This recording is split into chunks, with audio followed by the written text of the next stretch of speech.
Bienvenidos nuevamente a Matemática Divertida y en esta ocasión vamos a mirar tres clases de ángulos, los cuales vamos a aplicar en los triángulos.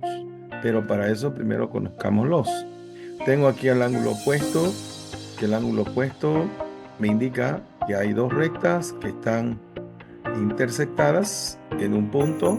Al encontrar esta clase de situación, encontramos un ángulo alfa que se encuentra en la parte superior y un ángulo beta, y podemos concluir que si el ángulo alfa tiene un valor, va a ser el mismo valor que para el ángulo beta. Eso quiere decir que si alfa tiene un valor de 45, quiere decir que beta también tiene un valor de 45.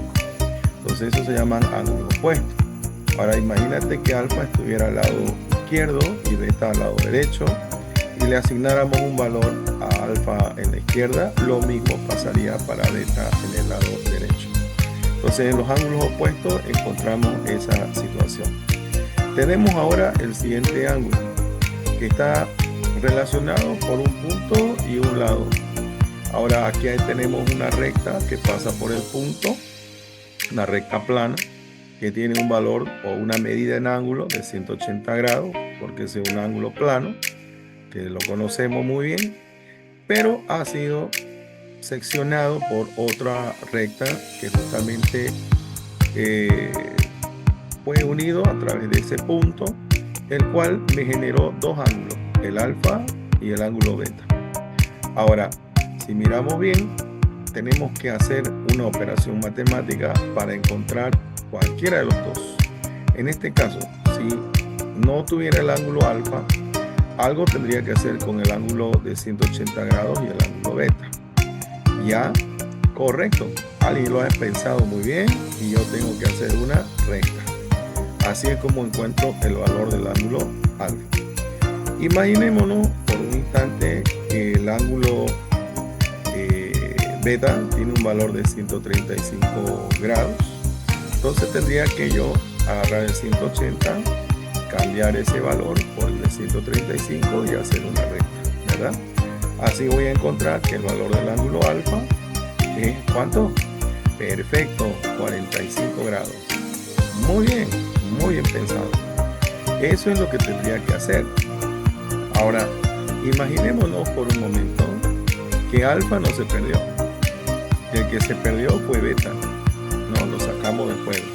Entonces algo tengo que hacer entre 180, el ángulo plano, con el ángulo alfa, para poder encontrar ese otro ángulo llamado beta, que es su adyacente. Adyacente significa el ángulo que está al lado, que comparten un punto en el plano y un lado el cual los separa. Entonces nosotros sacamos el ángulo beta y lo que tenemos que hacer con el 180 y el alfa también es la misma operación, es una resta, correcto.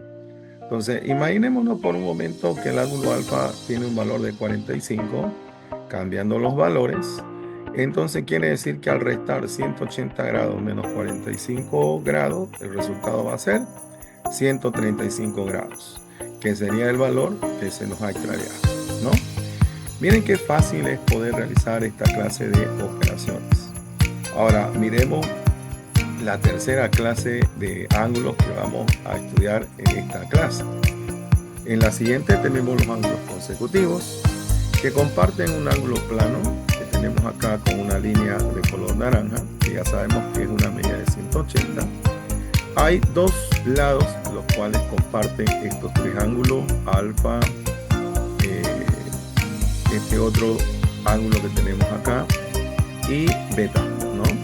El ángulo tita, que está aquí arriba. El ángulo alfa con el ángulo tita comparten este lado partiendo de un punto, y el ángulo tita comparte a través de este otro lado partiendo de un punto con el ángulo beta. Entonces tenemos tres ángulos, por eso se llaman consecutivos, porque comparten un lado.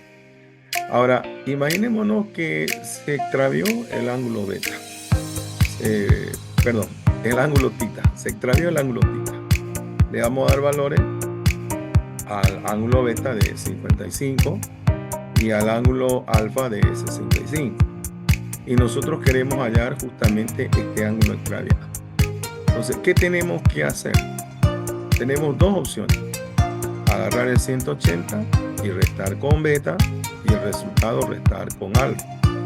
O lo que podemos hacer es agarrar el ángulo beta y el ángulo alfa y hacer lo que está aquí, ¿no? La suma de los dos y el resultado restarlo con 180. O restamos y restamos, o sumamos y luego restamos con 180. Entonces eso es lo que tenemos que hacer. Entonces en vez de beta colocaré 55 y en vez de alfa colocaré el otro valor, que sería 65. Entonces al hacer la sumatoria y al hacer la resta con 180 ya sabemos cuál va a ser el valor del ángulo θ. Lo mismo pasaría si no tuviera el ángulo alfa. Tendría que sumar esos dos ángulos y luego restar con el 180, ¿no? Y lo mismo pasaría si el ángulo beta no lo tuviera. Tendría que sumar θ con alfa y luego restarlo con el 180. Entonces, como ustedes pueden ver, esas son las operaciones matemáticas que nosotros haríamos. Teniendo esto en la mente, pasamos a la aplicación. ¿Listo? Vamos a la aplicación.